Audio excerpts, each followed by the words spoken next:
Ain't Slayed Nobody is a produced actual play podcast intended for adults, and may contain material that some people find disturbing. Please see the episode notes for content warnings and listen with care.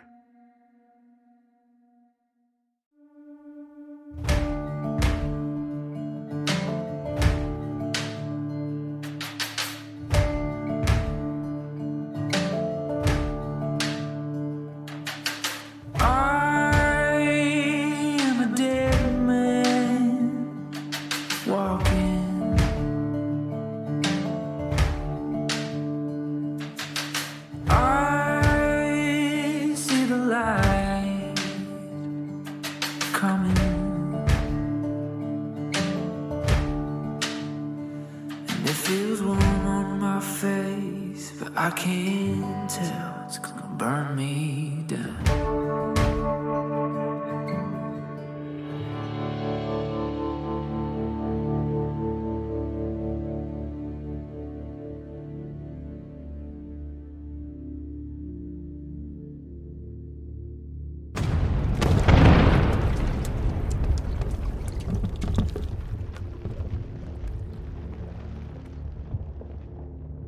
We have sealed the tunnels. Only the chosen shall witness the rebirth.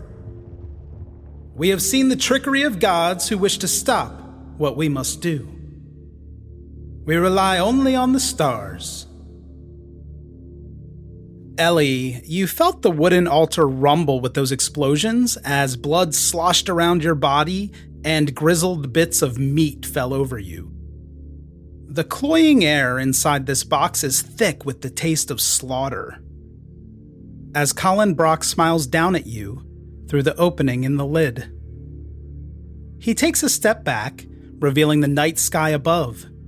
It's filled with ominous black clouds, which flicker blue with sheet lightning. Through breaks in the nimbus, larger stars are clustered more brightly than the rest. One sits alone, like it's been misplaced. Something's wrong with the prophecy. Look at the alignment. It's all wrong. Can I see more than I did before? There is more light entering the chamber through the slots where blood is flowing through, and through that uncovered porthole. Mostly you see blood. Cool. Things are looking up. Bring me Kate. Or what's left of her. Now! Ellie, after a minute or so, you'll hear chains rattling nearby and growling.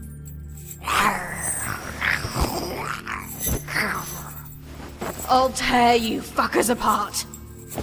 Easy there, Kate. Shh. Get her down there. Ow! My face! Oh, my fucking face! She bit me! I can't believe she bit me! You bastards are lucky I only have one mouth. Is it bad? Oh, please, tell me it isn't bad, is it? Fuck! Oh, shut up. Someone get her onto the altar. We're wasting time. And for an instant, you see the flash of a woman's face behind a curtain of tangled red hair. Blood dripping down her chin. Get down!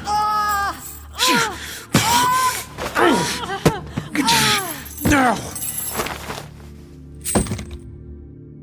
Her wild green eyes see you, Ellie, bathed in blood, and as she attempts to speak, a red line is drawn across her throat, showering you in new blood. Oh, come on. Look at that. Look, the stars are right again. Ellie is already in a bout of madness, so I won't call for a sanity check here, Alex. But remember that this bout of madness made you feel powerful, more powerful than Colin Brock. You are a god, Ellie, or something close to a god. How are you interpreting what's happening here? Oh man, give me a minute. It's fine. Take your time. I love the amount of thought going into this. It's hard to decide. No, I love it genuinely. I think I want to perceive it as an offering. The blood is an offering. Oh, shit. Okay, Ellie, you are reveling in this blood as it covers your body. I love that. Brock is peering down into the chamber again. I want more. Wonderful. We will continue to call followers of the Dark Mother. Bring me Peter Tinkle. Oh, come on. I cannot fucking believe that is the name, you fucking... Come on, that's a good callback. No. He was on the list from the Prestwick house. It is a good callback, but goddamn. Oh, Jesus Christ. Wait, am I the Dark Mother? If that's what you choose to be, but you'd probably know that you're not her. You are Ellie. Good. I like to do my own thing anyway. Peter, thank you for this. Maxwell Posey was a coward, but you stepped right in and did what needed to be done. You're a good man, Tinkle. Maybe to your delight, they helped this man down onto the altar, but unlike the red-haired woman, he's not fighting at all. But this doesn't slow Brock down, and blood rains down on you once again.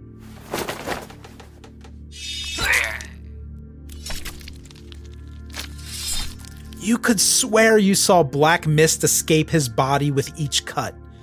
You can feel the blood closing around your ankles as it grows deeper with each kill. Brock looks down on you again. Look at you, my insatiable puppet. Soon, Ellie, you will help me finish the summoning and do what your father could not. Excuse me? Puppet? I only rolled a 3 for the length of this bout of madness, and I think that hearing Brock call you a puppet and denigrate your father, that's going to bring you back to reality. Ellie, you are trapped in this box, blood is inching higher and higher, and you are going to die here. Okay, but is there anything I can even do? What do you have in mind? Can I pop the lid? Maybe with like a hard kick? I'll let you try. This is a heavy lid, so give me a hard strength roll. 54. I need half, right? Nope. Okay, you kick the lid as hard as you can, but there just isn't enough space in here to generate a lot of force. But this did seem to get Colin Brock's attention, and he's glaring down at you through that window. More blood, now. Okay, amazing. Brock immediately throws another man on top of the altar. Oh, no, no, no! No, what the hell are you doing? Let me go! Please! Please, I think I have a family! Oh, no!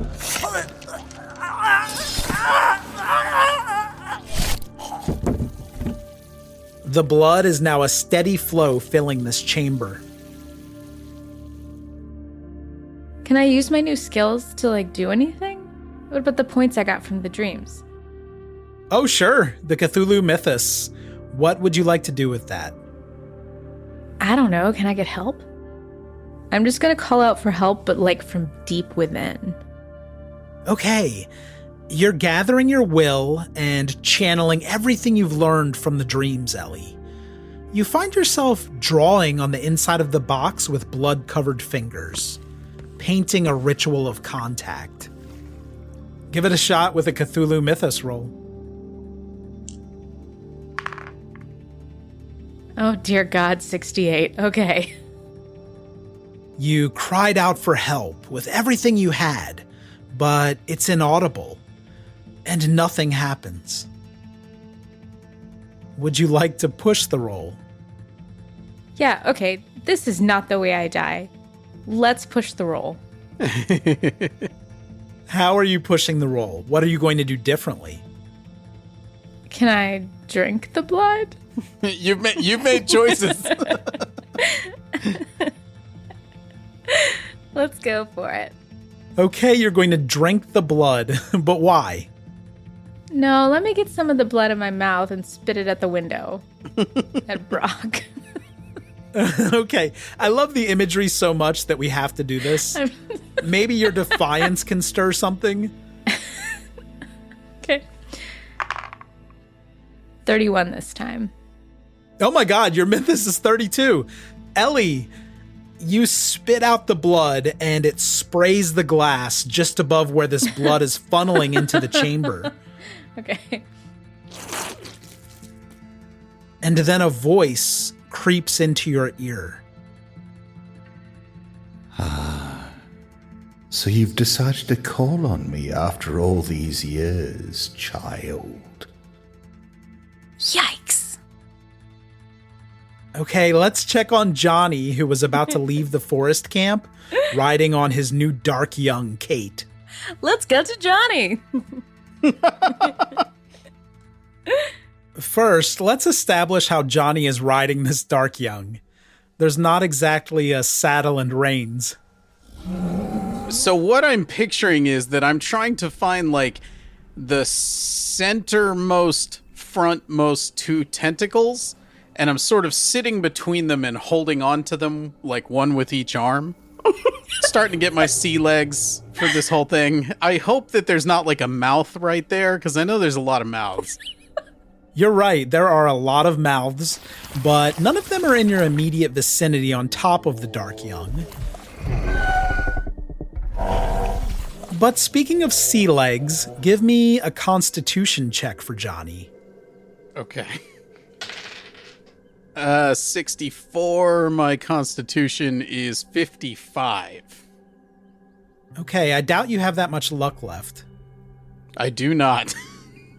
What you notice, Johnny, as you're situating yourself, grabbing hold of these tentacles, is that your left ankle, the side where you've amputated your foot, begins to sink into the dark young's flesh. Uh-huh. Yeah, it's as though your leg is melting into the top of this creature, and its skin is clinging to your leg. That's not good. Would you describe her exterior as being slimy, or is she like a snake where they look slimy, but actually they're not? Kate has a tough, rubbery skin, but she's covered in pustules, and those are slick with viscous black fluid. It's soaking your clothes, and the cloying dampness creeps up your legs. To hold on to Kate's swaying branch-like tentacles, you have to really sink your hands into a soupy black residue. It's sticky, and the smell of pungent, rotting fruit and milk is really strong, and your firm grip is popping some of the pustules. Wonderful. Okay. And of course your leg is stuck, sinking into the dark young. Hold on tight, little sapling. Oh, that's sort of sweet, Kate. I appreciate that. Kate, I seem to be having an issue with my foot vis-a-vis your exterior carapace. I'll be your legs. Yours are insignificant now. I respect what you're getting at, ma'am. This will be like a temporary thing, correct? I assume you asked Mother if you could join me. I don't control how this works. Can I pull it back? You could try a strength check if this is bothering Johnny. Oh, that will go well. You will need a hard success at the risk of hurting one or both of you. Oh. All right, Kate, well, I apologize, but I'm going to see if I can fix this situation real quick. Oh, that's a 16. Hey, that's a hard success, just barely. Okay, how are you going to do this? I think I'm going to grab my calf with both hands and see if I can yank it back out. Yeah, you do that, and just in time before your leg really fuses into Kate's body. You tear your leg from the skin, opening a new orifice. It's bubbling with milky black fluid.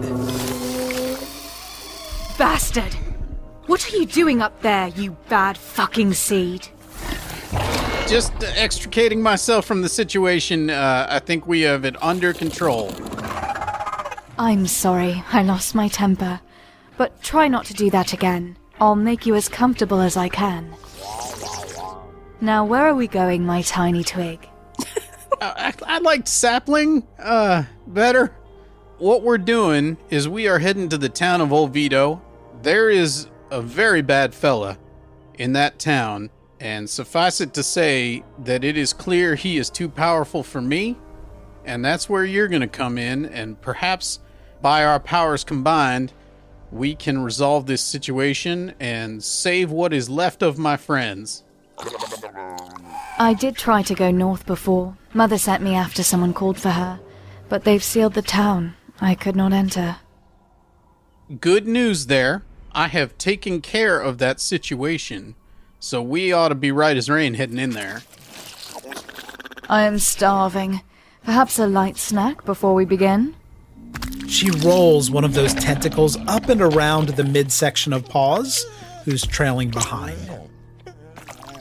You know what? Yes, I think that you should fuel up for the adventures ahead. However, that is a friend of mine, and it may be that he may be of some use to us in the trials ahead. What say we let you maybe catch a deer or something? I don't know much about the local fauna. Why hunt when there is fresh meat right here? And Kate throws one of her tentacles back and snatches Jeremiah's body from the ritual site. Oh. You know what? That's fine. I suspect he is a bit gamey. She whips that tentacle all the way forward, and you see his body broken, pulled apart, and fed to several mouths at once. In a few minutes, all that's left is the noise of crunching and popping bone. Jeremiah, you do not have a body now. After 10 seconds or so, she vomits Jeremiah's body across the dirt. There's this thick black slime covering what's left of the pieces of this masticated body. Ugh, shit. Who was that? What are you doing? Well, you know, it was a time I thought that was my friend Jeremiah, but I suspect it is not him. I think it's a fellow we ran into by the name of Sparky, and I don't know much about him, but I'm pretty sure he's no good. Oh no. Mother, something is wrong here. Now, we're gonna be alright. Okay, I'm okay. Well, I don't want to comment too much about your size. I am a gentleman, but I suspect you need some caloric intake. We'll find someone to eat along the trail. Yep, let's just follow that trail. We're going to come up where there once was a bridge. There is no longer, and then I'm going to see what you think about the situation. Now, she's not the fastest creature in the universe, and you do have a lot of ground to cover. She's got to be faster than Sinead was, though. She's a bit faster than a horse because her stride is so long, but she moves in a lumbering way, and the ride is unpleasant and jarring.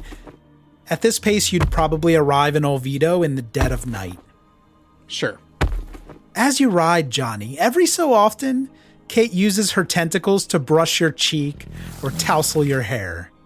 Oh, that's kind of sweet. I'm going to give her a reassuring pat, as one would the mane of a horse you really like. Following about 10 minutes of riding, Kate scoops up Paws and rolls him in one of her tentacles so that she can carry him along and speed up the journey. Aw. Johnny's menagerie continues. After about 2 hours of this bumpy ride, you've passed Birdie's barn again, and before long the remnants of the bridge, the burned out posts, come into view. Good deal. Kate's going to slow down as she approaches the ravine. And how should we cross? Well, I was gonna ask you the same question. What would you say is your long jump capability? I think I can do this. She just needs a regular success, and her dex is quite good. 40 on the nose, that's a hard success. She clears the gap easily. Oh. As all of you land hard on the other side, you'll see the dust kick up, and you're fortunate to even hang on. but you are back in Olvido. Oh, did you see that, my bloom? I'm in better condition than I thought. Damn, Kate, you been doing CrossFit? I'm just saying, after this all settles down, maybe we get you some leggings. We'll give you a glow up. Fan art. Fan art. As Kate surveys this town, I need a spot hidden. It's a 95. No, I do not know. Okay, you're not noticing anything helpful, not yet, but Johnny will realize that Kate seems distracted. Her body tenses up. She's looking off to the left of the main road toward the corral. Hey, up there!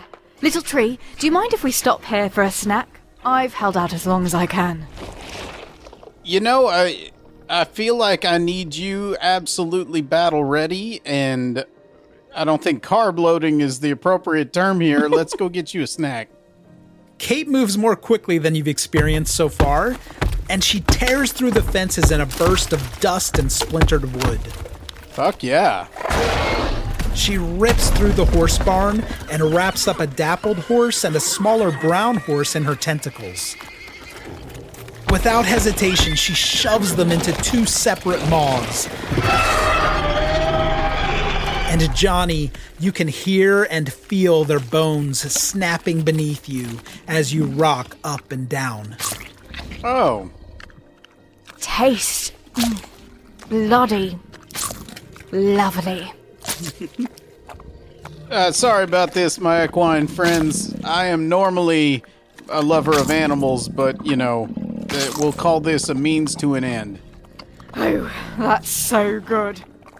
A burst of bloody mist materializes with each crunch until she finishes her meal and trots back toward the main road. Thank you. I really needed that. And that's where I would say, does Johnny have any idea where to go? Yeah, you're not really sure. Okay. Do I hear anything like chanting or an explosion? Town is quiet. You aren't hearing anything in the stillness. But as you ride away from the corral, there's this mess of footprints running in every direction, similar to when you were trying to track Jeremiah outside of the general store. And speaking of that store, you do see a man run out from behind that building. He's wearing white coveralls and carrying a torch. He hasn't noticed you lurking in the dark. Sure. But let's go back to Ellie, who was experiencing a strange new voice inside the altar. The porthole is still covered in your bloody spit, but you can hear that they've begun sacrificing people more quickly. The bodies are hitting the top of your chamber, being hacked to bits, and the blood is pouring in through the openings. That blood is rising steadily, now spilling over the top of your robes, soaking it through. Your forearms are covered now. You hear the crackling of stoked fires and the hiss of searing meat. The air in the chamber is stifling. This choking smoke starts to curl in through the openings. It's hard to catch your breath. But as this crowd of bodies passes over the altar and blood continues to fill the chamber, Ellie, your focus is on something else. That voice that crawled into your ear. Oh, what's troubling you now, my child? I'm sorry, who are you? You called upon the gods, and they sent you a friend. Okay, can you help me? Well, of course I can help you. Will I help you, though? Well, that remains to be seen, my child. What is it you want? I would like to not drown in blood. Oh, how perfectly charming.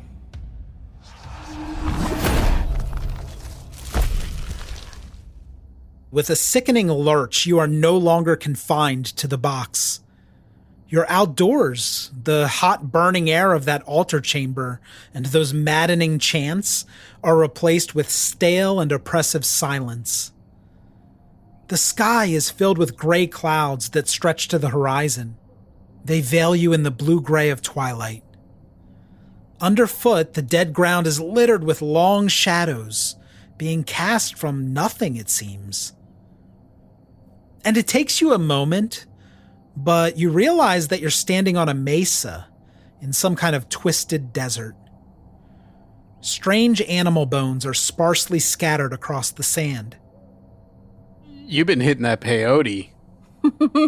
Yeah, this might remind you of stories that you've heard about vision quests or something like that, Ellie. But you can't imagine what earthly animals these bones belong to. And from the edges of the mesa, you hear murmurs and notice crawling shapes. And the air around you is faintly phosphorescent, flickering like slow lightning, and revealing strange things that swim in gray pools. Something wriggles beneath you, and then a rope of sand slithers away from your bare feet. And above you, strange birds are circling, like vultures, but much larger. Cup, is this a hallucination or did I actually get out of there? This feels much more real than a vivid dream. You feel present. And that voice again whispers behind your ear. Well, here we are. I would have come sooner, but I've been so busy. You do understand, don't you, Ellie? How do you know my name? I've been with you the whole time. You may not know it, for I have many masks, and no doubt others take credit for my good deeds. But I am ever watchful of those who interest me. You only had to call upon me, and now, as you desire, you are free. Shall I leave you to it, then? I want to look at him. Okay, you're going to turn to your left and see this man who's been speaking to you. All you can see of the stranger's face below the rim of his mocking black 10-gallon hat is a lipless, wide smile that breaks across his gray skin like the rending of clay. His gaunt form is clad in a matching ink-black duster, its heavy folds groaning in protest against the wind that isn't there. Glimpses beneath the coat reveal amongst writhing shadows a twisted body. At his hip, bony fingers twitch above a pearl-handled long iron. Well, howdy, my Texas Rose. Can I touch him? Oh God, sure you can. His skin is cold and rough and seems to move under your finger. Everything about him is unnatural to you. Did no one ever teach you how impolite it is to leave a guest waiting for so long? Alex, I'm going to ask you for a sanity check in seeing this man and experiencing this desert. Cool. I rolled a 61. Big fail. Okay, and I'll take a D4 for your sanity loss. That's a 3. You've recently ended a bout of madness, but you're going to be entering a new one. Cool. You can feel the muscles around your larynx contracting, like your mouth and throat are filling with water, but it's dry here. This is the desert. But you're getting a sensation like you're drowning. In blood. Got it. I'll roll to see how long this is going to last. And I got a 10. 10 out of 10. So this is going to take a while. Oh, great. I suppose some might see your pensiveness as an admirable quality, but I'm afraid my schedule is rather full at the moment. Can we perhaps get on with it? God, I should have stayed in the coffin. Can you send me back? Not into the altar, but into the town? To Olvido? Oh, I am so sorry. I didn't realize you were that picky about the destination. Where am I? This desert is home to outlaws and exiles who have no place else to go, and they are in desperate need of balance. A sheriff to hold them to account, or rather, a deputy sheriff. I'm a sheriff now. Of course you are. Will you help me? Yes, that's why we're here. He sweeps his hand across this brittle, twisted landscape. I think I'm drowning in blood, though. Can you stop that from happening? You seem perfectly all right to me. Who would drown you in blood? That all sounds rather rude. It's Colin Brock. Ride the snake. Okay, right. I need you to kill my enemies. Oh, wonderful. What happens next is quite interesting, Ellie. I don't know what you were expecting, but the shadows curl into wicked shapes and converge on a spot 30 yards away. The murmurs grow into feverish gibbering, and a hand bursts out of the blanched sand. Colin Brock is pulling himself free. He's dressed more like the man beside you than the cult leader in robes. He has a suit and a black duster. He stares over at you from beneath the shadow of his hat, with beads of sweat around his mustache. Is this who you were looking for? I'm sure you'll make quick work of him, my child. I have every faith in you. Oh, Ellie, I wasn't expecting this from you. I thought we were becoming friends. Well, who am I to deny you a reckoning? Before you decide what to do, let's see how Johnny and Kate are doing back in town. Awesome. Johnny has spotted a presumed cultist running away from the general store, and he hasn't noticed you and Kate skulking in the dark yet. Kate, what would you say that your stealth ability is? It's not my top strength. I would imagine not. She's the size of a building, right? I do better in the forest. I'm quite easy to spot in the open, if you can imagine that. Okay. Well, then, let me just say this. I understand your situation, but if you could follow that gentleman in as covert a manner as possible, let's see if we can figure out where that fella's headed. Okay, I'll roll Kate's stealth. 33 over 30. Yeah, it's really close, but she can't spend luck. Aww. Oh well. Are you going to follow him anyway? Yeah, we're following him. Okay, Kate begins walking toward this man, but she spots another horse tied up over at the Fulton Place Hotel. Do we have time for one more? Just a nibble. Johnny, you'll know that she's talking about Jeremiah's horse, Mr. Wriggles. Oh. It looks so alone. Where is its owner, anyway? I'd be doing it a favor. It will just starve. Take care of my horse. I understand the situation, Kate, but that particular horse has something of a sentimental value. If we could skip by that one, I would appreciate it. Bollocks. Okay, fine. I tell you what, we catch up to that fella, you might be able to snack on him. No promises yet. We got to figure out where exactly his loyalties lie, but... Now Kate is going to start doing her version of stealth. It's adorable what she's doing, like dressage for a dark young, but it's not sneaky. Sneaky thumping is what we're going to call it. Chuck. The man must feel Kate's presence as you get closer. He slowly turns around to look. You'll recognize him as the shopkeeper of the store. He drops his torch. He's frozen in fear. Kate, could you do me a favor and grab that fella? I want to have a little chat with him. I can do that for you, my little thorn. Okay, it looked like the shopkeeper was in a hurry, but he's standing there motionless, and Kate can easily sweep him up into a tentacle.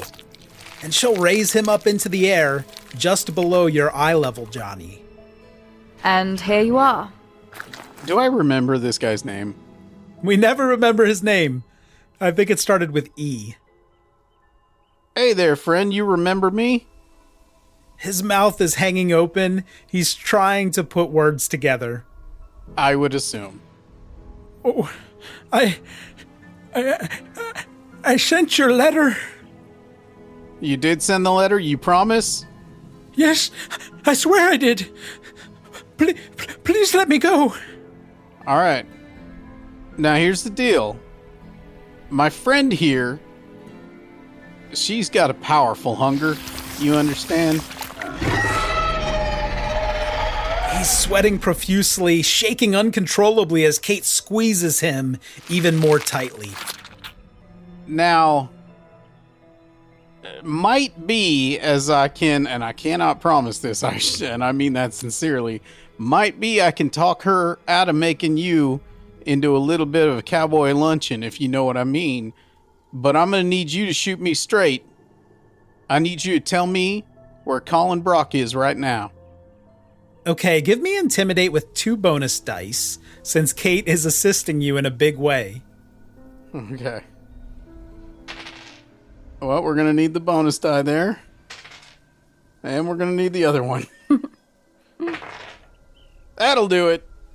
That's a success.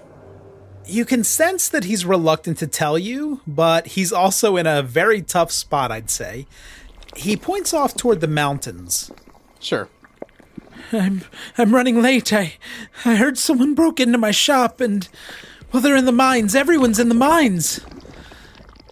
Enter through the tunnel across from the mansion. You'll find Colin Brock there.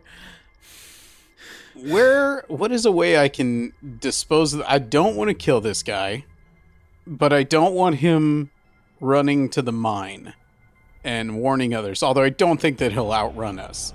So I'd like to maybe tie him up, hands and feet, and deposit him, say, on the roof of a building or something really inconvenient for him. Okay, you can do whatever you'd like, but it's going to add time. Right. Kate, of course, can help you put him on a roof, but if you want to tie him up, you'll need to climb down and do all of that. And if you want the guy to live, give me a power roll against Kate. All right. I got a 72, which is a success, but only just. Did you get what you needed? Yeah, so I'm leveling with Kate because I feel like she and I are on the same wavelength, and I'm saying, Kate, this guy is probably not a good fella, but he may not be as bad as the others. I don't want him harassing us on our little journey here, but I don't think he deserves to die necessarily. Kate pauses for a moment, and the shopkeeper's face, his ears, his whole head turn red, and it pops off like a bottle cap as Kate crumples him up and shoves him into one of her maws. And it feels to you like she swallows him whole. I'm trying, I really am. I just got famished. I am sorry for that one. Sometimes I can't help it. This is a journey for both of us, and we are both learning as we go. So you know what? We'll just chalk that one up to lessons learned. I apologize to Edward, or whatever it was that his name was. Thank you, my small shrub. We make a good team. And I owe you one. Fair enough. We'll just, we'll be even up later. To the mountains, then? Well, I feel like we ought to probably get a move on right quick, if you understand my meaning. You make your way to the mountains. The night is growing cold, and an unseasonal frost is forming on the sun-parched foliage. High above the peaks, a swirling mass of blackened clouds surround a cluster of stars that flush blood red. And there's an entrance to the mine where the shopkeeper said there would be. But as you approach, the tunnel is partially collapsed. I have a concern. Can she fit in the mine? That's a valid concern. Kate is going to be too large to fit through the mine tunnels. At best, this would be an incredibly tight squeeze. Another concern is that as you approach the mine entrance, you're going to see that it's filled with rubble. Oh, this is going to take some time if you'd like me to burrow through. I think that's probably our only option here. I am not, as you can see, a strong man. I don't think that I can clear this tunnel myself. Let's come up with a signal for when you have difficulty breathing. I'm sorry? I don't want you to get hurt. We'll be tunneling through tons of dirt and rocks, and I can't see you up there. I suppose I could hold you in my mouth.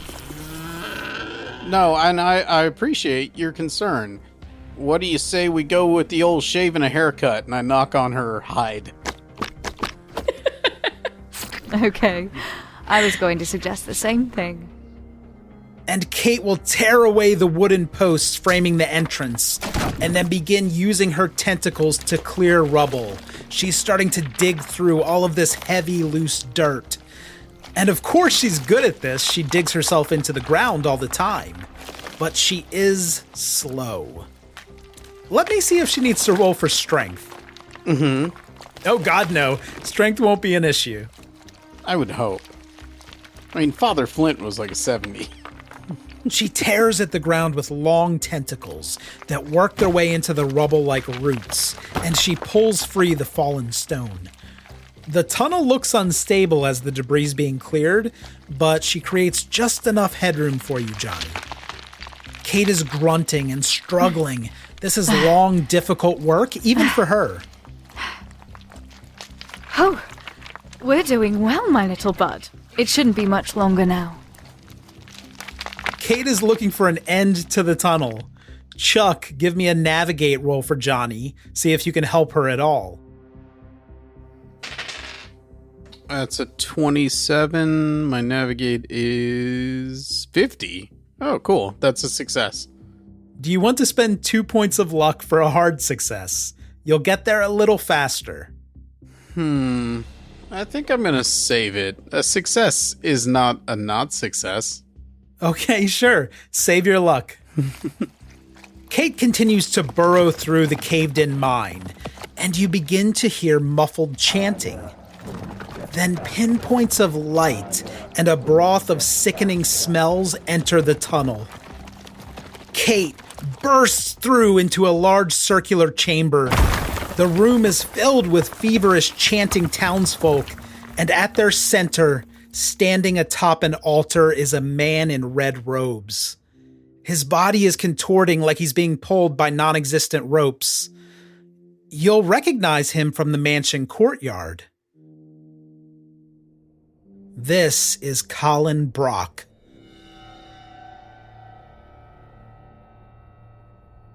But let's revisit Ellie, who was standing in an unusual desert with a stranger facing Brock. And he's moving his hand near his right hip as he's muttering to himself. Are you sure you want to do this, Ellie? You saw how this worked out for Lance.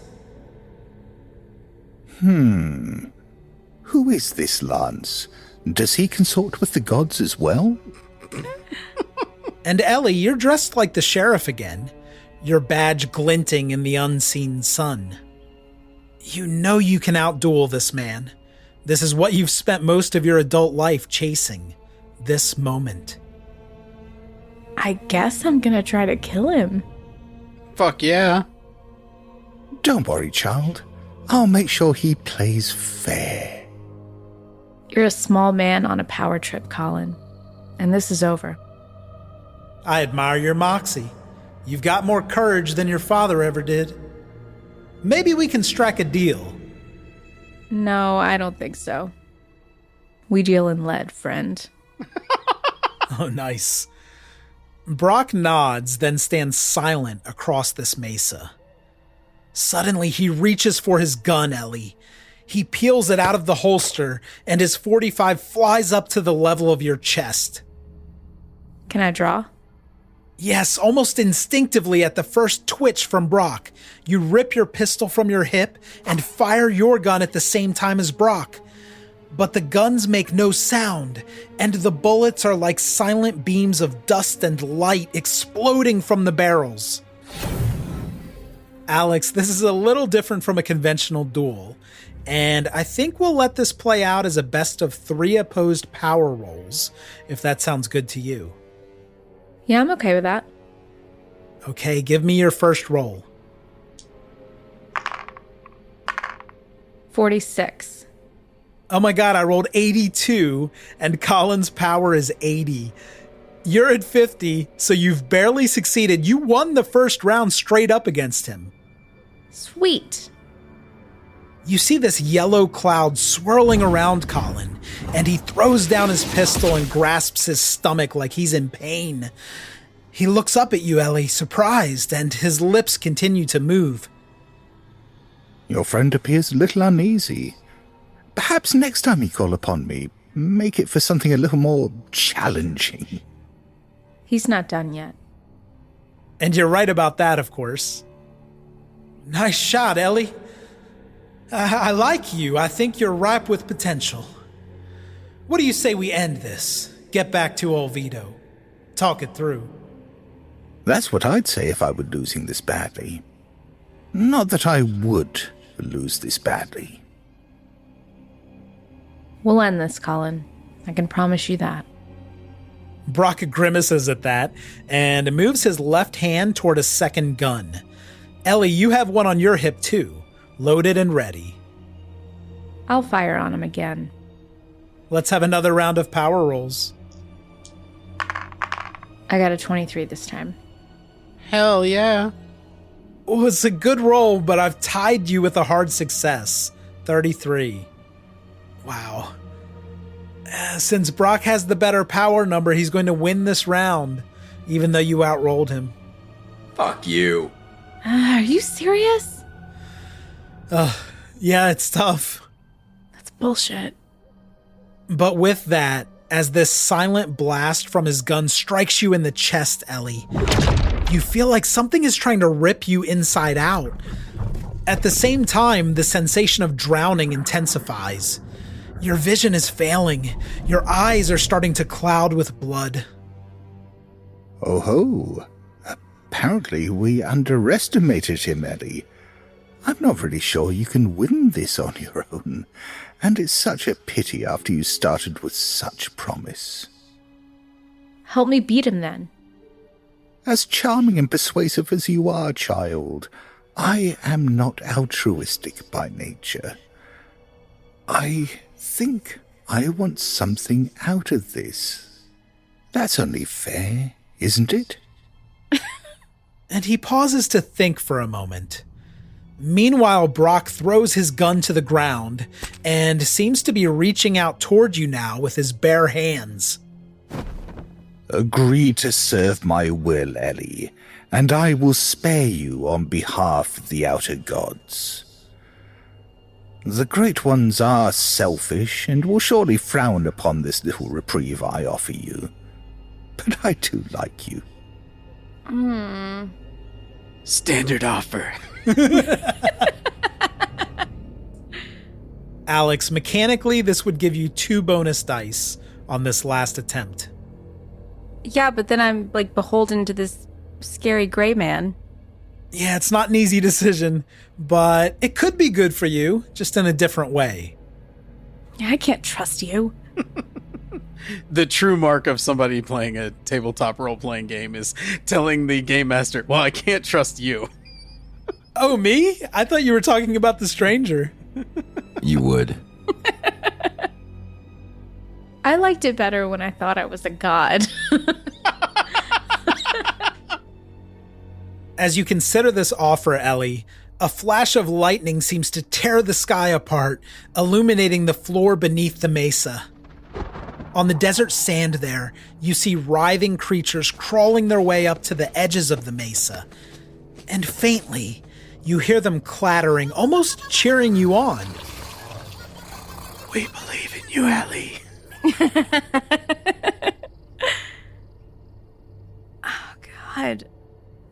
is really hard. Okay, all right. I guess I'll succumb to the will of this guy. Okay, well, that makes it sound bad. Let's just make it fun. It would be a shame to fail with 2 bonus dice now. Thanks for reminding her of that. Help me beat him and I'll do what you ask. Ah, so you do agree to my deal. I'm not accustomed to this quaint form of dispute, but I'll see what I can do. Okay, Alex, let's have one more opposed power roll. I rolled 45, which is regular success. You have a good shot. All right, hey, I got 45 as well. Okay, so we both have regular successes. That's not enough, but roll the 10s die again for your first bonus. You're going to need 0, 10, or 20 to win. It's 30. Okay, you didn't improve on the regular success, and I'm afraid you don't have 10 luck. Give me a really good roll here. It's 30 again. Oh, God. Okay, that's a tough one. Is that really it? Ellie, as Colin is reaching out toward you, you can feel tentacles slithering around your arms. These must belong to the stranger at your side.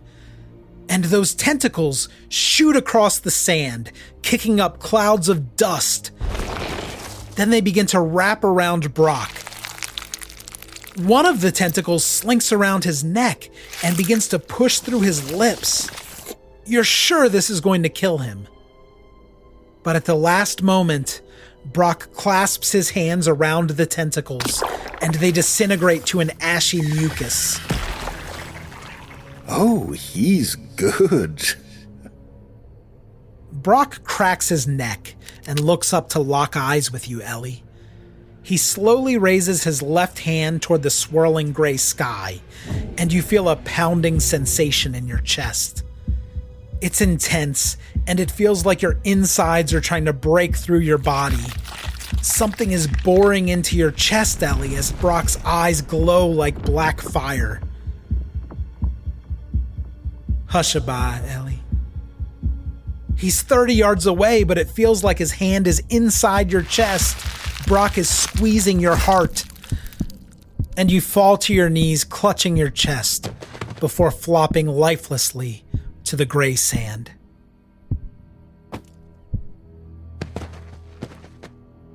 That really took a turn. Well, cool. Yeah, that was hard. I was so close. The stranger kneels down beside Ellie, wiping flecks of sand from her cheek with a cold finger. Ellie Bishop, I charge you to serve my will. Son of a bitch. You fucker. You prick. Let's return to Johnny, who has entered the ceremonial chamber with Paws and Kate. The cultists seem bewitched. They don't even flinch. They're standing here motionless, focusing on something unseen. They don't even acknowledge Kate as she pushes in, with you on her back, Johnny, and Paws curled up in a tentacle.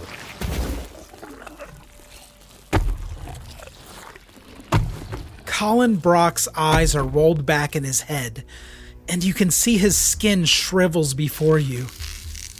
He pulls back his hands, then strikes them forward like a snake. Blood leaks from the space between his clawed fingers.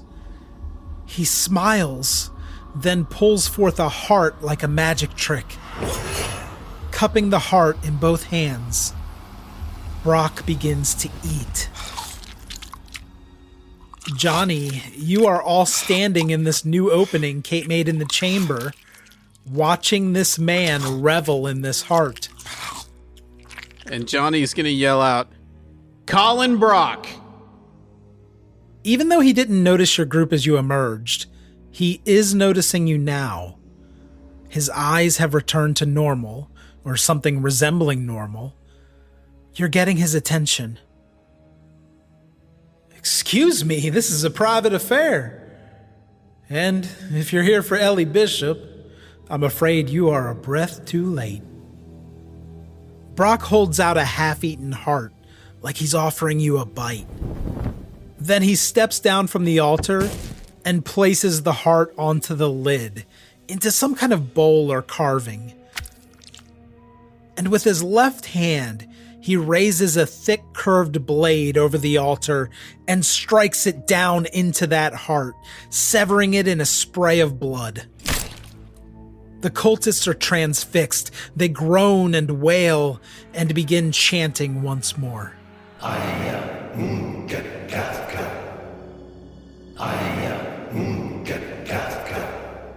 And I'm going to say, Kate, we got a mighty tasty morsel right there.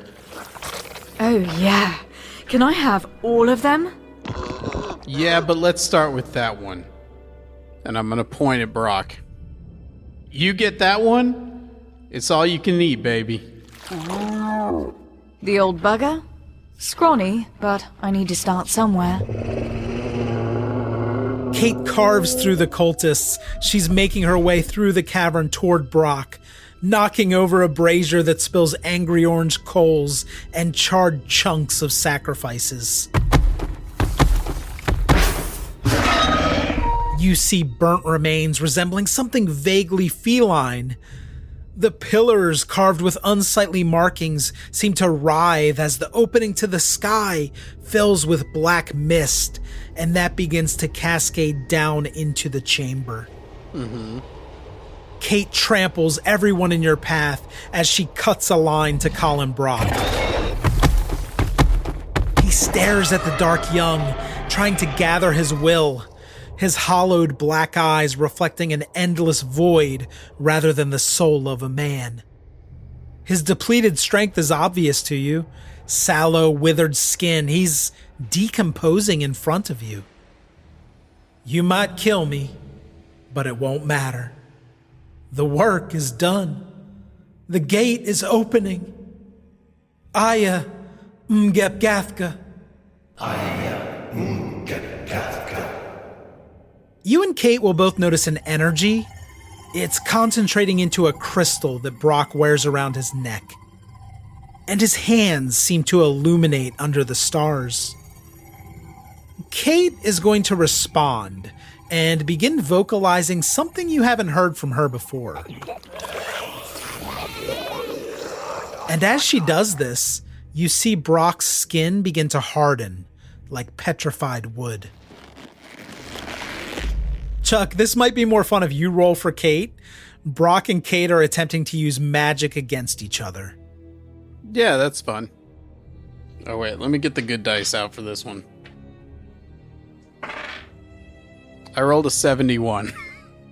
Okay, that's a pass for Kate. She's at 80 POW. That's true. I rolled a fucking 100. Ah! Oh my god. You fumbled the power roll of the big bad showdown. Oh, that might be my most fun 100 ever.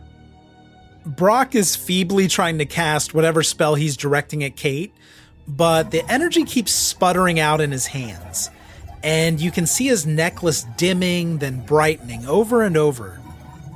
And he's shriveling and shriveling until he's hardly a clothed skeleton standing before you, blabbering, chanting. I am Gepgapka, Fatus Periadu, Reani, Shaju, Patre, Had, Sha, Se, I am Gepgapka. Kate is going to whip one of those tentacles out toward Brock and wrap him up. She winds him into the tentacle like a spool and brings him up so that he's eye level with you, Johnny. Kill me if you want. I told you, you're too late. You're already dead. Fact of the matter is, Colin, you ain't never done any harm to me. Maybe I ought to let you go. But then my boy here, Paws, I think he's got a score to settle. Where is Paws? Paws rode along with you, and he's being carried by Kate on one of the back tentacles. He's away from the scuffle here, growling at any surviving cultists behind you. Yeah, and hopefully Kate maybe lowers Colin a little closer to Paws. As you're saying this, Kate picks up on it, and she's slowly raising Paws up to her back, just behind you, Johnny. He's growling at Brock now. That's perfect. And then I'm just going to say, get him, boy. Paws leaps at Colin Brock and rips out a chunk of his throat. Blood spurts all over you, Johnny, as Brock's head tilts backward, opening his neck. And he's oozing this reddish-black ichor everywhere as he chokes on his own blood. Oh, wow. He takes Brock's face and violently shakes his cheek until he rips off half of Colin's face. Yeah, it does that little dog shake. Brock is lying there limp as Paws backs off by a couple of steps. The crowd continues to chant.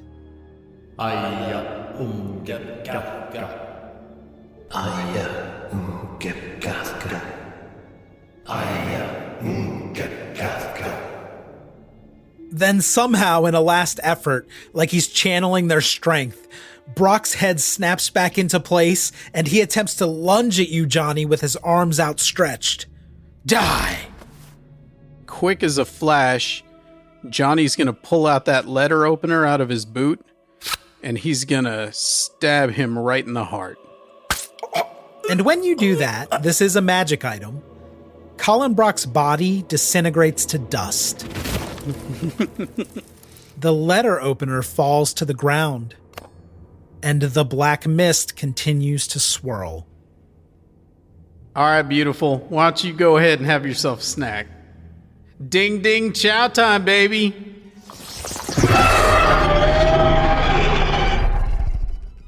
Come on, you knobs. As Kate picks through this crowd, pulling cultists limb from limb, shoving them into each of her 8 giant maws, the survivors continue to chant.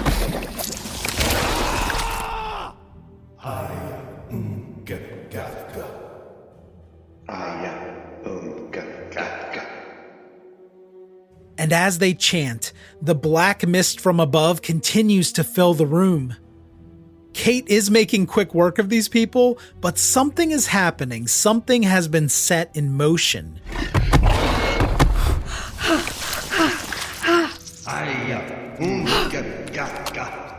In this rapid-fire massacre, as Kate is cracking one of the bodies in half, you're going to notice movement in the mist. You see flashes of sharp fangs and long claws. Something is prowling, looking at you with yellow eyes. And you might think you make out 4 of these things, maybe 5. They seem to be closing in on you. Okay. What are these things, my sprout? Kate, I was going to ask you the same question. I take it to mean you don't know either? I'm afraid I haven't seen these before. I wonder if Mother would know. And now the altar is shaking. It's rumbling within this distinct cloud of mist. It looks like something is pushing against the lid from the inside. Kate, I got a question for you. I realize this is not an opportune time for a dialogue. Oh, there's always time for dialogue. Yeah. Well, is your mama home? Seems like maybe we may be out. You are a fantastic beast, if I may. I feel like we may be out of our depth. Oh, are you sure you want to do that? You're ready to meet Mother? It feels like Kate is a bit reluctant to call her mother. That would make sense. She is bound to you, though. Okay.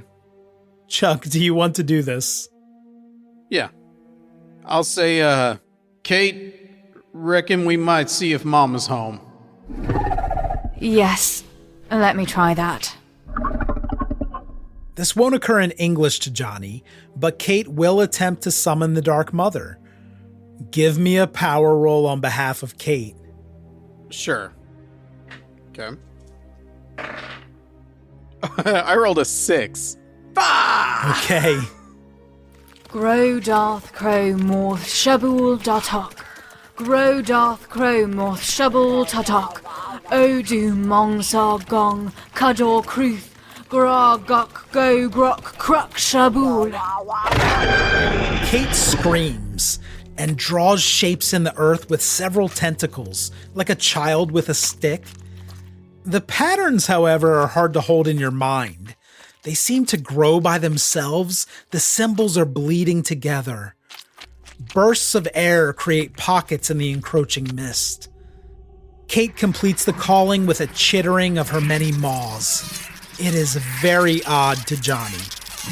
Because the rest of this is not odd. I'm writing a tentacle monster fighting smoke demons.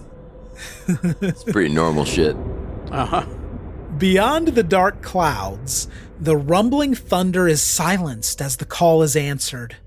A resonating crack sunders open reality, and the rolling clouds coalesce, the air hardening into a portal, and from it a god spills forth.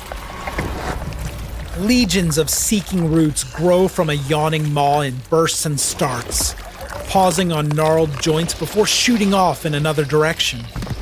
The sky is blotted out as Oviedo is invaded.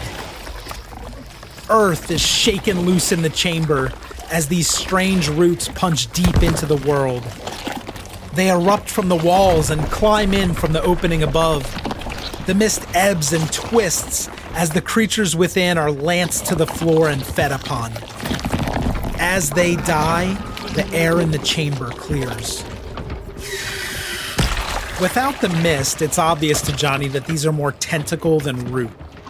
Along their lengths, clusters of polyps open, revealing eyes and searching mouths.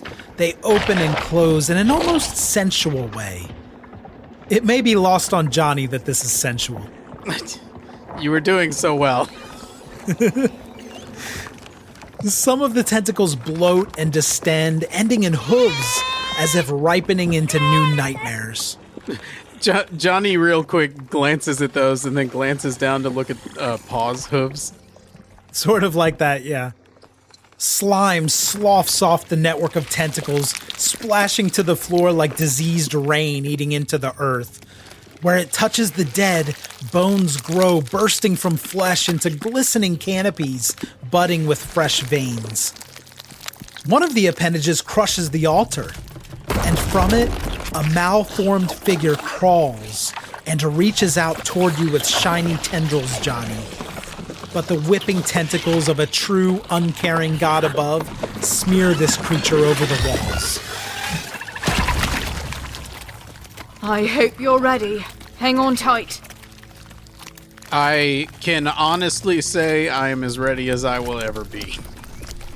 Lifted in a cradle of new growth, Kate, you and Paws ascend from the ritual site into a frigid night air, up toward the cyclopean twisted source of the intruding outer god and its forest of undulating stems.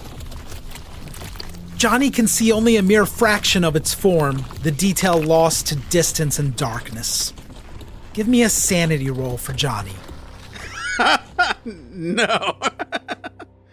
All right, here's to hoping. That was a 40 on my 32 remaining sanity. Okay, this is going to be interesting. Give me a D100. Okay. For what? What am I rolling? Oh, my sanity loss is a D100. Jesus. Fuck. It's a D100, yeah. She's a big deal. Come on, baby. Come on, baby. That's a 14. Okay, so incredibly, you are not permanently insane. Amazing. That's amazing. I am certainly temporarily insane. That is way more than a fifth of my sanity in the day. But still, you had 2/3 chance of going to zero. Oh, yeah, for sure. You are in a bout of madness. You've made it this far, Chuck. I'm going to let you help decide what this looks like for Johnny. Sure. Isn't she beautiful? Kate? She's glorious. I think I understand now just how much we really are cattle. That's ambitious. To her, you're less than a fly on a cow's backside. Yeah, I'm nothing. I'm a gnat. Do you want to become part of her? I think that there's something pretty great and way beyond me here. And part of me wants to be a part of this. Okay, good. But I got some unfinished business back home.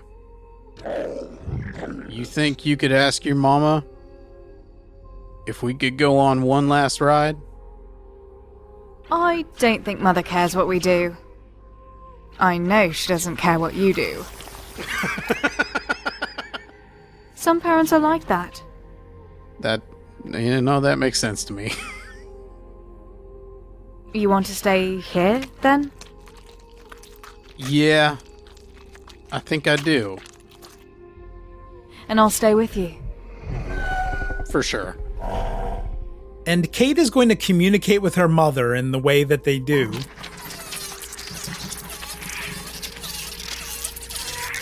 The grasping tentacles are wrenched away, and the three of you are dropped to the desert on the other side of that ravine. Well, good. That saves me the trouble. Grass and vines sprout up around you as the roots withdraw back into the black sky. Thankfully, the world is still again, and you are sitting on top of Kate. Paws is curled up with his chin on your lap, Johnny. Your leg is sinking into Kate's hide again, but in your bout of madness, this is a comfort. Oh, nice. The endless forest of alien-like trunks that cover Oviedo rip free from the earth like spears pulled from a wounded animal. They recede back into the portal, leaving all that it touched in desolation. Oviedo is no more than ash and dust. Its remnants fall like a new snow, turning you and the discernible landscape gray. And a pinkish-orange sunrise begins to break the horizon in front of you. And then Johnny is gonna make sure Paws is still hanging out on Kate's back. And he's gonna settle back down, sitting between those two tentacles where he's sort of figured out his riding style there. He's gonna say, Kate, let me ask you a question. Sure. Anything. You ever been to Las Cruces?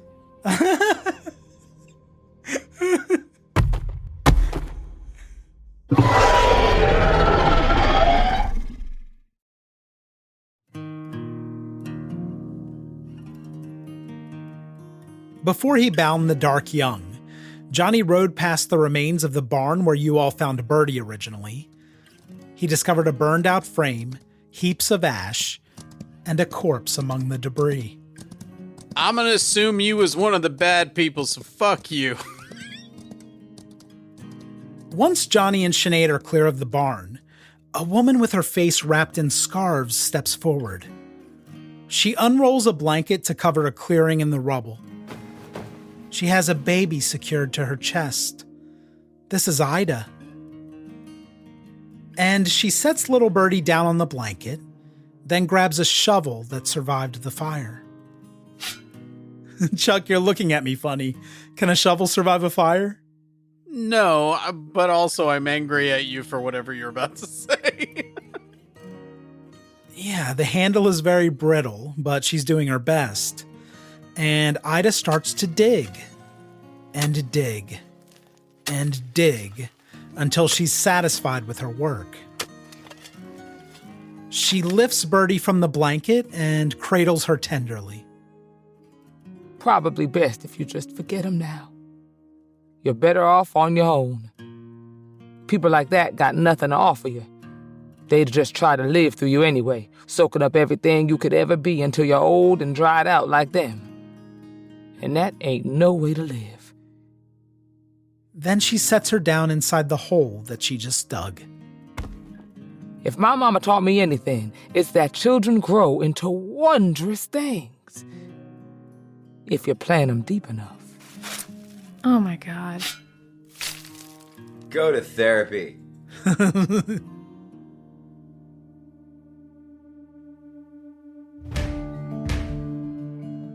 Thank you for listening to Y'all of Cthulhu all the way through. I can't believe it's over. You will want to stick around for the full credits, as we do have some story treats for you. First, I want to thank the cast of Y'all of Cthulhu, beginning with Alex McDaniel, who didn't receive a proper character death send-off thank you. Alex stepped into this game with very little information about what we were doing, except that it was going to be about 8 episodes. So I'm very happy with Ellie's arc and the way everything developed around her as a central character. So thank you, Alex, for playing Ellie. Thank you for a fantastic season. Hey y'all, this is Alex McDaniel, aka Ellie Bishop. Thank you so much for listening and joining us on this incredibly long but incredibly rewarding journey, even though I died. See y'all next season. Next is Chuck, our sole survivor, playing Johnny Rhodes. Chuck told me no one survives Call of Cthulhu, so here we are. Thank you, Chuck, for creating a lot of the action and moving the story in interesting directions whenever it needed a push. Johnny didn't originally have a huge tie-in to the big story, so to speak, so to be literally indispensable by the end was really cool. And Chuck is also very funny. Hey everybody, this is Chuck. I just wanted to thank all of you for listening. This started off as just sort of a fun, weird thing to do, and it turned out to be a really creative outlet and an escape during a pandemic and a new family, in a sense, and a new online community that is really cool. And that's all because of y'all, and I just wanted to say truly, genuinely thank you for listening. Wes Davis, as I mentioned last time, he's an incredible creative talent, comedian, and he added much of the needed comic relief to what was ultimately a horror show. Wes also assembled his own crew, and we recorded that special prequel arc for his character over on Patreon. Thank you for everything you've done, Wes. Oh, hey, didn't see you there. Wes Davis from Ain't Slayed Nobody here. I played Jeremiah. Wanted to say thank you guys so much for listening to the show. Cubby Cup works his ass off behind the scenes. Just really delivers on mic, but y'all have no idea the work he puts in week to week. So, send him a note and say thank you and keep his spirits high for season 2. And thanks to Will, our deputy keeper, for rocking it behind the scenes and helping us all kind of get into this more deeply. We're really looking forward to season 2, and I want to say thanks to Chuck, Alex, Jay, and Brandon for being such great teammates in this. It was really fun to watch everybody's character develop throughout the show, and I hope y'all enjoyed listening to it as much as we enjoyed playing it. And we'll see you in season 2. Where I don't know if there'll be as much femur miss, but there'll be something new, and it'll be a lot of fun. We'll see you next time. Remember, you have a body. Brandon Waynarity is, again, someone who trusted what I wanted to do with very little information provided up front. And Brandon grew Father Flint into a memorable character. It was kind of a nice mix of fun and hot and terrifying moments. So thank you, Brandon. Hey everyone, it's Brandon Winerdy. I played Father Flint this season, and I just wanted to take a quick moment to shout out a few people. First of all, the incredible cast that I was a part of. All of these people that were recurring cast members were people I looked up to or people I admired from afar for so long, and just the fact that I got to spend all this time and now consider them friends and get to text them every day is a real honor. I also want to thank Will for his hard work, and then of course Cup for everything he has done for this show to make it what it is. If you're listening, you know how much work it must take to make what you just heard possible, and you don't even know the half of it, how hard Cuppy Cup works and what he has put into this show. And I'm just so grateful that he asked me to be a part of this journey. And I can't wait for season 2. I'll be wearing probably a lot more shirts and doing a little less drugs, but I can't wait for that journey. And thank you all for listening. And of course, Jay Arnold. It feels like Lance died a long time ago. I told him the season was almost over when that happened. But it became obvious when I killed him, or when the dice killed him, let's say, that the fans loved and appreciated Lance. Thank you, Jay, for an ambitious accent above all, and a gunslinger trope that we badly needed to pull off the Wild West setting. Thank you, Jay. What's up, everybody? This is Jay Arnold. You know me as Lance on Ain't Slayed. I just wanted to say thank you to all the listeners. Y'all have really made this a joy, and we hope y'all enjoyed it as much as we enjoyed playing. So thanks again for listening. All of the cast brought something different and valuable to the show, and all of them have decided to return for season 2 of Y'all of Cthulhu. We sure do hope you'll join us for that. And I would also like to thank writing contributors, but first, an aside. 3 men are combing through large piles of rubble. It looks like a mountain has been decimated. Remaining debris is covering a couple of square miles. The men's pressed white shirts are soaked through with sweat. They're sorting through jagged rocks, timber, occasionally human bones. They've left numbered markers on several piles, and they seem to be methodically working through the ruins. The one wearing spectacles scribbles down copious notes. Agent Johnson, you ever see anything like this? Whole town's been leveled. Hell, I ain't even heard of anything like this. Fellas, I've got something over here. The man bends down in his pinstripe pants and plucks something shiny out of the rock heap. What the hell's that? Some kind of knife? No, not quite. Look at this. It's a letter opener. It's engraved. It's just like the ones we've got back at the office. Well, I'll be damned. Say, Professor Bleeker, you think all this is connected to that massacre back in Las Cruces? He's talking to a fourth man leaning against a large wagon. He's wearing a button-up shirt with the sleeves rolled up, and he looks up at the men surprised, like they've interrupted him in deep thought. The wagon he's leaning against looks old with rotting boards, and what's left of the badly faded paint on the side of the wagon reads Medicine Show. Connected? What do you think? I'm just asking because this is all a little strange to us. We don't see things like this back in DC. Then pray that you never do. Either way, I'll put together a group of investigators. We'll look into it. Good luck with that. I wish we could help with the funding, but you know how it is. I can't say I do. The Las Cruces sheriff, Higgins. He's about the only body that didn't turn up in the search. Maybe we can track him down. Guys, what the hell is that?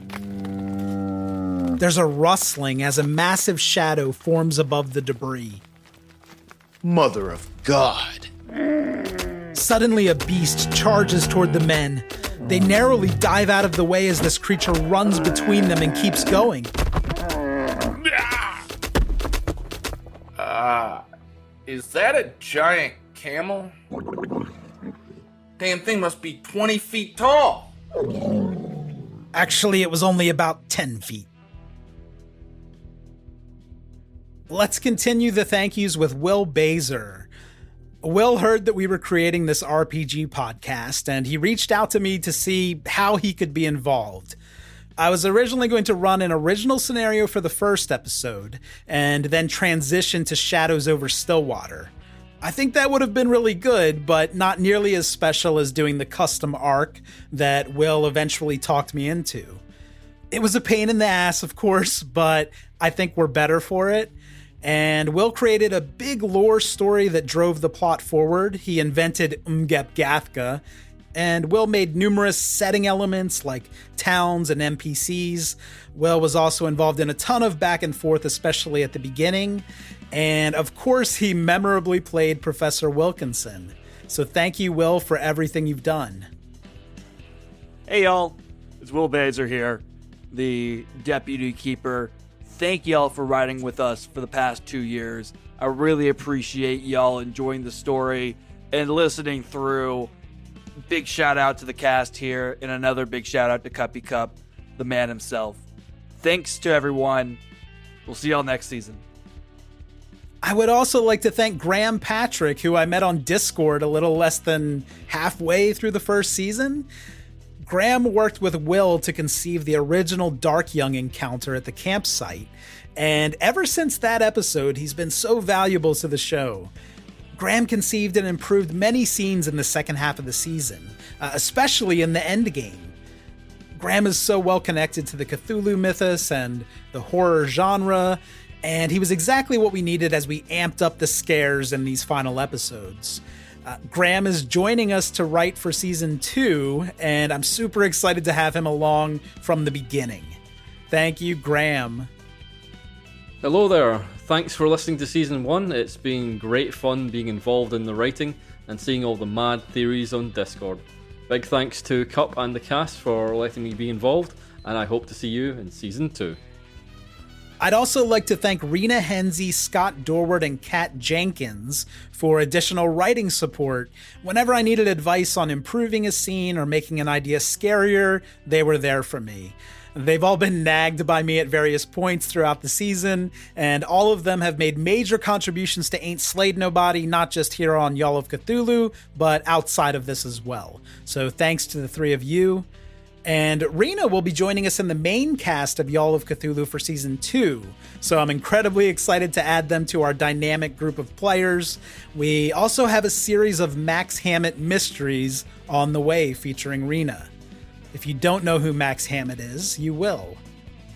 Speaking of the season 2 cast, we'll also be welcoming London Carlisle. London is a fantastic keeper over at Spot Hidden on Twitch, and he'll feature in some other games between seasons, including a Max Hammett game. Welcome to the main cast, Rena and London. Next, I'd like to thank our NPC voice contributors for season 1. But first, another vignette. Why the hell did I come out here by myself? The sheriff from Las Cruces, Sheriff Higgins, is working through a cave system by lantern light. He's alone, and the lantern light is barely reaching the walls of this cave. Ah, Jesus. He whips around to see where these strange noises are coming from. Hello? Anybody there? Hello? A goddamn waterfall. Look at that. And the sheriff steps down behind the waterfall, down a shallow ledge, and he's on the floor next to a massive cave pool. A circle of moonlight is reflecting off of the black water. Hello? Hello? I have a gun. Jesus Christ. Wilkerson, is that you? It's Wilkinson.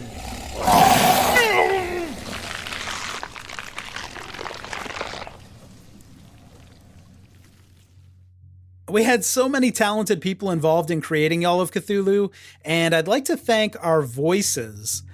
In Sparky's cabin, we met Victoria Hogan as Kate Caldwell. And of course, Victoria played Kate in a variety of ways throughout the season, and she's just fantastic. In Messia, we met Mella Vanderpool as Dutch the bartender, and he's such a cool guy. That was a lot of fun. And Leonardo Cuellar as Lopez the blacksmith. They were both a lot of fun to work with. I hoped we would be able to bring them back, but it just didn't work out in the way the story developed. In Las Cruces, we met some other great character actors. Pepe Herman as Dr. Zamora, Gina Weatherford as Helen the saloon proprietor, And we met Daisy Hobbs as Ida. And of course, Ida, one of my absolute favorites, became an integral part of the plot. We also met Danny Scott as Jimbo at the saloon, and Rena Henze was there as Mrs. Wilkinson. Danny and Rena, of course, played multiple roles in the season, and we found them later in Olvido. Now, in Olvido, we met Kim Lane as Grace. Again, another fun, super cool person to work with. Rena Henze was back as Isabel Fulton. Melissa Bell played Nina Fulton. Excellent. Danny Scott was Dust Devil. And Scott Dorward, of course, played a special role as the Stranger in the Shadow Desert. We had several artistic contributions for season 1, including Everton Lua, who created the cover art for every single episode. Just fantastic artist. Glauner created the logo for Ain't Slayed Nobody. That is ubiquitous now. I put it everywhere that I possibly can. John Sumrow, another fantastic artist, created our dark young artwork for the Patreon holiday mailer. And Kat Jenkins created art from 2 of our scenes, and I'm sure we'll be working together on more stuff soon. Music and sound effects, of course, were vitally important to me in the production of the show, and I just want to thank some of those contributors. Eileen Shannon provided vocals for Old Jeremiah, which I used in 2 different instances. Graham Plowman became a big part of the end game. He created several custom musical pieces, and will be back for season 2, I'm certain. Wes Otis, fantastic libraries. Some are specific to the Old West, others are horror. You can find Wes Otis at Plate Mail Games on Drive-Thru RPG. His stuff's also at Battle Bards, and his work was just perfect for setting kind of undercurrents for scenes and other pieces of music. And Cody Fry for Dead Man Walking, which we used as our theme song. I just love the song, and I've heard it a billion times. So even though it wasn't created for the show, it really feels like a part of who we are. I would also like to thank other people who've helped with the show, and I do apologize, I'm probably forgetting people. Literally hundreds of people helped us make this season what it was. I want to thank Chaosium for this incredible game and all of the support they've provided, and especially Mike Mason, Mob, and Brian Holland. Thank you to Paul Fricker. Thanks to Joe Trier and Owen from How We Roll. Mike Diamond and Spike from the Old Ways podcast. Rev from The Crit Show. John Hook.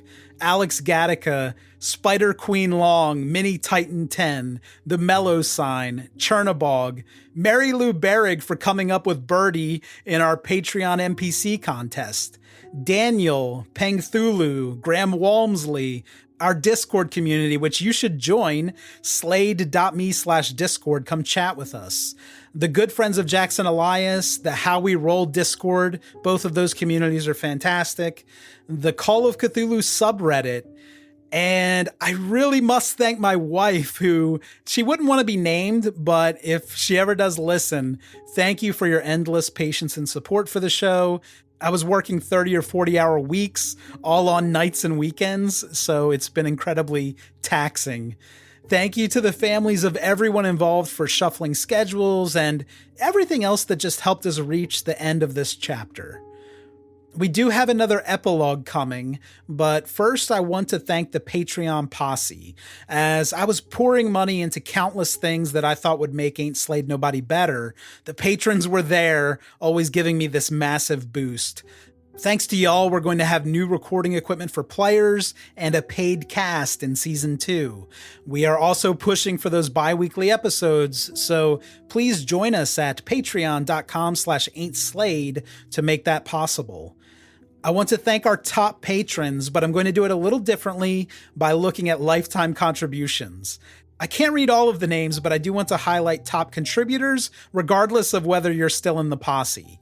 Thank you to Anthony D., Drew M., Matthew C., Call Me Dirt, Michael D., Ashley R., Tensoon Shadow, Sandra W., Kevin M., Pack Hunt CR, Dan F., Ryan M., Angriest Bird God, Kilius Manjaro, Nathaniel C., Lancy Pants, Will B, Stephen D, Mendoci and Yankee, Dylan M, Jeff F, Mello, Alex G, Mario S, John S, Michael H, Aaron B, Nero the Generous, Emily B, Rise Cthulhu, Kalon, Kelly M, Kevin S, Kyle K, Lewis R, and Sean W.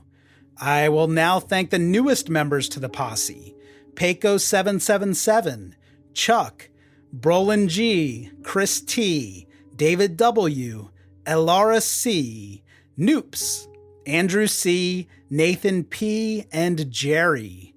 Thank you to our patrons, every single one of you who is a member or whoever was. And if you'd like to support the show, please join us over at patreon.com/ain'tslade. Oh, a special thanks to Hedge, Kalon, K. Coles, Mr. Spike, Q10 Fanatic, Zephyr Texan, Wyo Laskin, Bilge Pump, Chaotic Amateurs, Chernabog, and Anthony D for submitting audio for the Cult Chant. Join us to chat at slade.me/discord, buy t-shirts at slade.me/merch. Homefield, who makes our t-shirts, is an excellent company, so get in there. And most importantly, please tell people to listen to season 1 of Y'all of Cthulhu. The whole thing's done. They can binge it. They can space it out, whatever they want to do, but it's there. It's done. There's no question about when it's going to complete. So please tell people about the show. If you see people online asking for recommendations or tabletop podcasts, whatever the case may be, I really appreciate it when I see our name pop up. It makes me feel so good. You really are the ones who can make the show bigger and better, and that's what we're hoping to do. And now, finally, our final epilogue scene. Under the undying half-light of a desert dream, the hungry eyes of what was once a sheriff stalks a new prey. Trophies of the judged hang on mismatched chains that are entwined in thin straw blonde hair. Offerings to be delivered to her new god. Embrace the eternal twilight, Ellie. Walk these desert sands, and hunt those that would shun my will, and who dare to speak my name without reverence. For I am Nyarlathotep. Oh, man. Wreathed in a shawl of skins and salvaged clothes, she carries a symbol of her office, a pearl-handled long iron, which refuses to miss. The bleak abandoned town sits tormented against never-ending twilight. Its main street feels like a killing ground that has yet to be. Memories of people lurking just out of sight beyond dust-filled doorways. The innards of the building hold nests of shadows that seem to watch travelers pass by. The specter of the sheriff approaches a building with neglected wooden walls hanging on a weary, weather-worn frame. The planks are bleached silver with time that neither stands still nor moves on, and the structure is slowly being picked apart by wicked thorn bushes growing up and between slackened boards, threatening to consume it. Smoke rises from the remnants of a smoldering rooftop, and the wraith sheriff pauses her patrol. She hears a familiar sound, one that rises above the muted murmurs of the building. Well, this is a barn, isn't it?